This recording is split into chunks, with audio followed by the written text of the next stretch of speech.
Hi everyone, and welcome to week 118. What a party. Okay, so we're gonna start this week off strong with a little something not so positive, but not necessarily negative, just like, okay, I'm gonna choose my words carefully because I don't want to get in trouble. Basically, something happened last night, and it's not like nobody's dead, okay? I'm making it sound a lot more like, I don't know. Okay, I'm just gonna explain without giving too much detail. Basically, I found out that I got a recommendation for one of my classes taken away from me the same night that I had to do something very, very, very, very big for that class. And that was really upsetting. I found out and I had to sit with my class. I was not told about this. I found out while I was trying to add it to my schedule as an alternate for one of my classes. And it wasn't there. And neither was my recommendation that was taken. And that was just a gut punch and a slap in the face. It was, okay, this is for a class that I really enjoyed at the beginning of the year. And it just kind of felt like as the year went on, it slowly morphed into something that it was not at the beginning of the year. And it slowly became a space that I did not want to be in anymore. Or I guess I do not want to be in anymore since I'm still in it. And so I was considering not doing it anymore next year. Not because I didn't love the class, but because I wanted more for myself and I wanted to be treated like I was wanted there and like I was appreciated, and I just kind of felt really undervalued. And the last time I can say I felt like this was whenever I went to my previous school, and it seriously, just like the cut that always bleeds, it was rough having to deal with that, knowing that I was gonna have to do something for the class that night, yesterday night. So I see this at 11:40 maybe. I have a class that starts at 11:50. I go to the counselor's office, have a mental breakdown, like literally sobbing, because it was just like, I was getting flashbacks. I was just like, how can this even happen? Like, it was just so upsetting. And I'm saying this because of two things. Number one, this is to document my life and everything that happens in it. And this is something that happened in my life. So, also, I feel like this was a very monumental moment for me because I've truly never experienced something of that caliber before. I mean, obviously, I've had to like pull my shit together and pretend like I'm fine whenever I'm not before. I've never had to do something that I really loved knowing that I'm not wanted in that space. And that was just like, I was like talking to the counselor and I was like, I don't know how I'm gonna get over this. And you know what the worst part was? I was wearing a shirt for that class while all of this happened. And so whenever I tell you, I literally just wanted to go hide myself, change my shirt, and just cry. And so that's what I did. I didn't change my shirt because I was talking to the counselor and she like told me a little Michelle Obama quote. And she goes, when they go low, we go high. And so that's just like, and it wasn't even like, it's not like I was like, that's my quote. That's what I'm going to believe in now. It was more of like this is something I'm proud of. This is something I want to show to other people. I want to present my work, even if I feel like every single piece that not technically, that objectively made it special has been taken from me, even if the only shine I have is my own ability and my own, just me. That's all I got. That's my only shine. It reached a point where I felt before like I'm the only one who believes in myself, which isn't necessarily true in this context. I will say that's how I felt in that environment, I guess. I was like just thinking, not necessarily, actually, I really wasn't thinking I only believe in myself. I'm thinking I want to represent myself and I want to show what I've been working on. And even if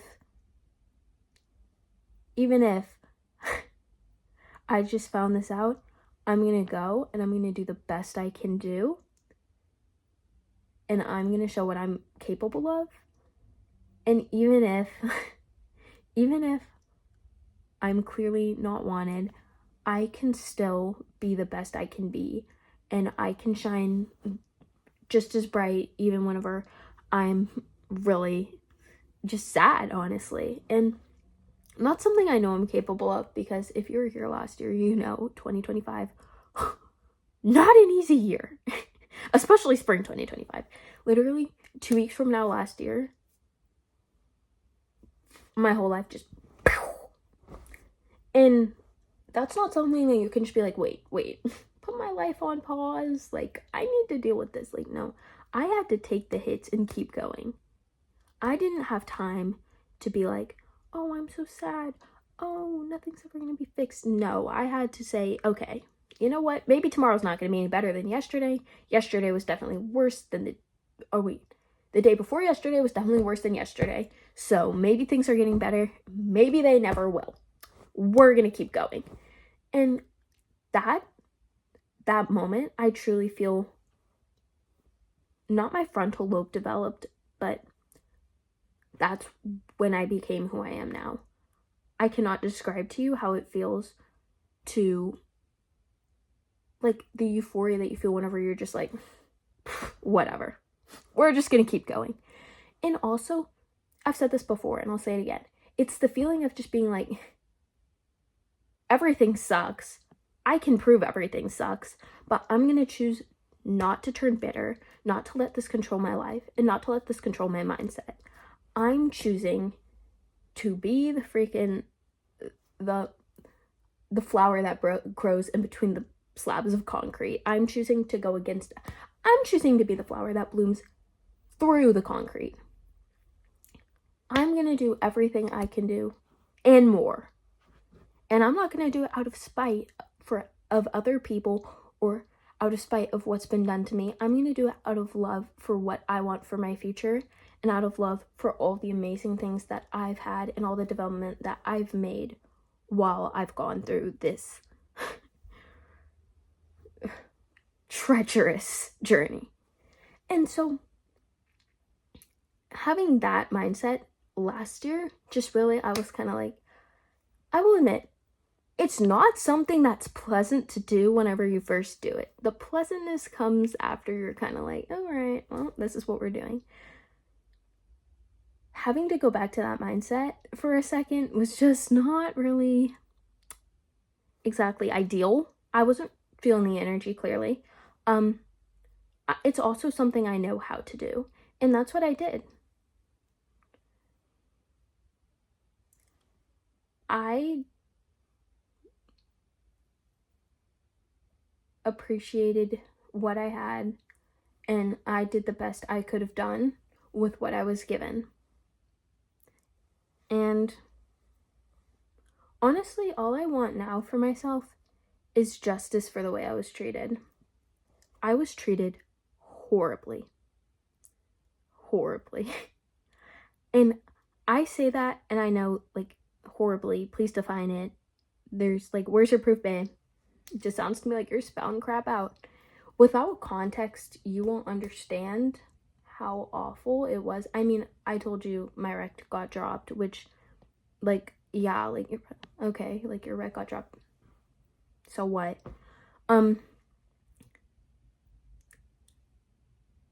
You really just have to put yourself in the shoes in my shoes and think, you love something so much, you're willing to do almost anything to be in this class, to I'm not even wanted here. That switch is not easy at all. And I truly believe this is not something I should have to deal with, and this is not something that should have happened to me.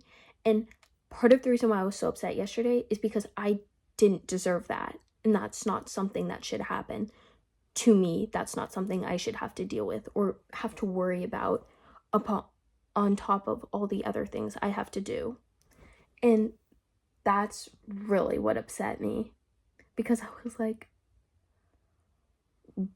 why do people think it's okay to treat me this way? What gives the okay? I don't understand.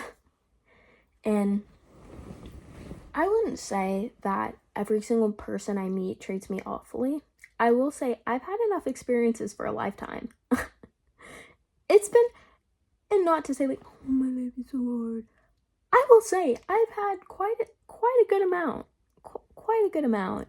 And the means aren't really justified for a majority of them. This situation reminded me of my freshman year. And actually, I was reflecting on this. I don't understand how a grown man could think it's okay to scream in the face of a freshman girl. The thought of that is just like, what?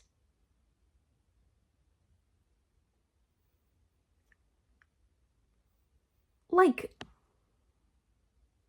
that's just not okay. And so I've dealt with that before, which was like, I honestly, like, I wasn't really affected by it, but the whole dynamic of it is just messed up. The thing that really got me was the fact that it was a class that I loved so much and something I loved doing so much. Because my history teacher, I was like, okay, whatever, history, like, it's so different. It's so, but it's okay. It's okay. Because we're progressing through it. And also, okay, now we're going to talk about the exciting things about last night. Last night, somebody who we've been trying to meet up with each other since October. So it's been literally 6 months. And I went to go watch her, and they wouldn't let me in because I wasn't like part of her school. And then we kept on having to cancel on each other because something came up. And I was like, she's gonna text me this morning. I was like, I hope she doesn't text me this morning, not she's gonna text me this morning. I was like, please no. And she ended up coming, and I was so excited. I was like, hi, and we talked. And honestly, like, she's just like a breath of fresh air. She's the best. So if you're watching this, thank you for coming. And also, it's just like, it's great. And you know, you just got to keep going. On also a brighter side, I was supposed to go to school today. Because of what happened yesterday, I was really just like, I also have a biology test today. And I'm not going to lie to you and say I studied for it, because I did not. I've done all my work for today for school, besides the test that I'm going to take next week now. And also we have Friday off. But I was laying in bed this morning and I was like, I can't do it. I can't. And it's not even like I have that class today. It's just, I don't want to go hear about last night. And not that anything bad happened. I just don't want to. I need the weekend to refresh and reset and find my balance again. Fully find my balance. Because whenever I hear about it, I still do get really upset. And I can't. I don't want to explain why it's upsetting to me. I don't want to explain what happened. I don't want to talk about it. I don't want to hear about how, oh, I enjoyed it. Oh, I don't want to hear about it. Not because I'm not proud of my work, but because it's just like, it feels like a constant gut punch. Also, another reason why I was a gut punch, I came up with the tradition for this class. I created a new tradition. It was my idea. I came up with the theme for the thing that we did. And I gave so many of my ideas for it.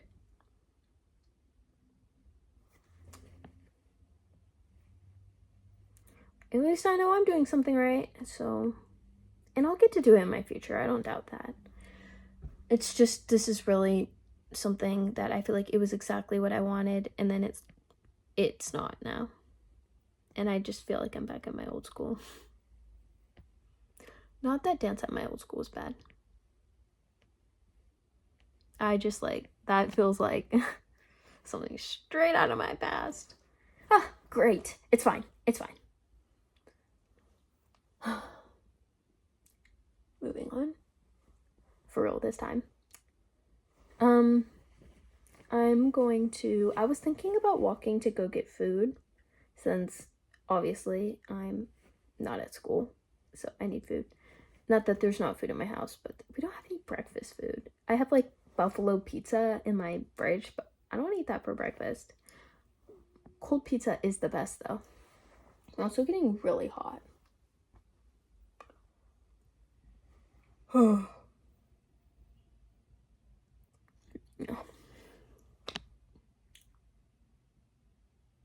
I'm so excited. I don't have school tomorrow. And I'm going to a Holly celebration. I've never been to one of those before, so I need to find a white t-shirt. And I don't have any white shorts. I'll find some shorts to wear. And we're gonna have a blast. It's gonna be so much fun. I have these like colorful shorts that I literally never wear, so I might as well just wear those. I'm pretty sure we're just gonna be throwing colored powder around and eating food. And I know Holly food is bomb. And I'm so excited because this like apparently, even though it's like posted all over the school and all over Instagram, you're technically not supposed to come if you're not a member of like the affinity group unless you're invited. And I got invited after I like was like, can I come? And she was like, wait, yeah. And I was like, yay. So that should be fun. I hope other people got invited and not just me, but like if it is just me, whatever. Oh my goodness, and I'll probably know people there too, more people. Obviously it's my school, but you know. Wait, it's gonna be really exciting. So we have that, and even if that doesn't work out, because I do have to be like an hour late because I need to drop my brother off for work. I have tomorrow off, and then I have work, so I'll make money. My mom also made me pay $90 for that computer charger. But the girl did say she'd pay me back, so let's hope. I believe in her. I believe in her. But yeah. Okay, I'm beginning to become exhausted, hungry, and hot. Okay, bye.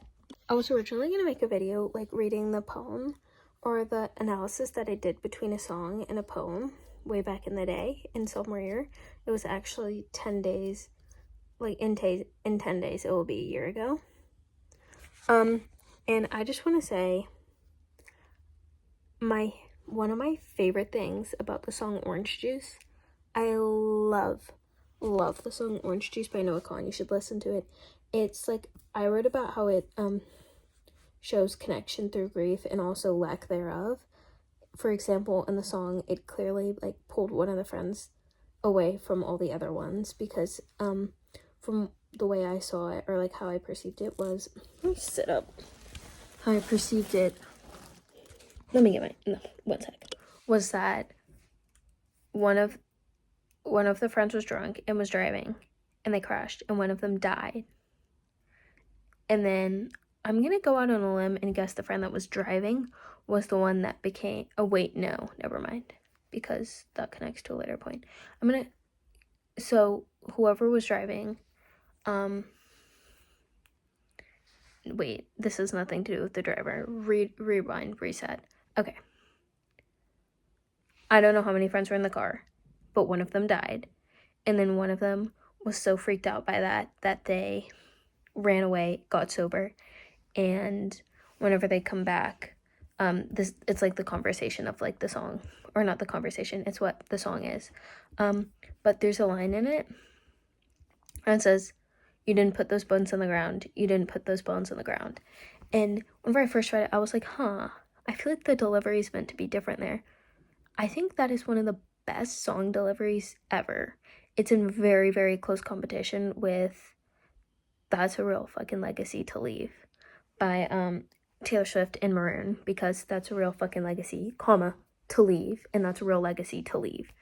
Meaning one of them is like the legacy you leave behind, and your legacy is leaving. So the comma means like your like that's a real legacy, the action of leaving, and the other one is that's a real legacy that you left behind. Like that's a real freaking legacy. Great job, bro. Anyhow, okay. And it goes, you didn't put those bones in the ground. You didn't put those bones in the ground. Now I know. And I didn't like really read into this too much at the beginning. You didn't put those bones in the ground, like meaning omitting yourself from guilt. You weren't the one who killed your friend. You weren't, or like killed your friend. You weren't the one responsible for it. And then the second one is you weren't even there. You weren't even there. You ran off. You left. And I think, at least that interpretation, I think is so, it's just one of my favorite ever, because it's like, it displays the hurt felt by whoever the speaker is in such a beautiful way, because like the double entendre of the sentence is just beautiful. Anywho, I also wrote some other like poems, and I'm like really interested, so I'm gonna go read them. But yeah, anywho, you should listen to Orange Juice by her song.